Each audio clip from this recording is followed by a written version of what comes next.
Žandarmerija Srbije je realizovala pokaznu vežbu na kojoj je prikazan visok nivo operativne spremnosti, taktičkih veština i obučenosti za reagovanje u najsloženijim bezbednosnim situacijama. Predstavnici žandarmerije su koristili bojevu municiju na vežbi, zajednički obavljajući kompleksne zadatke.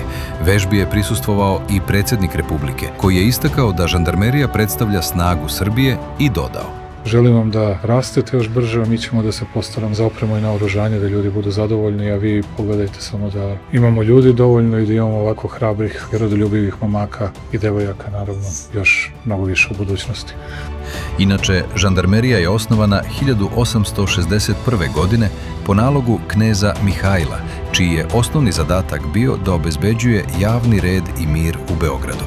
U novoosnovanoj četi bilo je 120 pripadnika, od čega 15 konjanika sa posebnim uniformama i naoružanjem.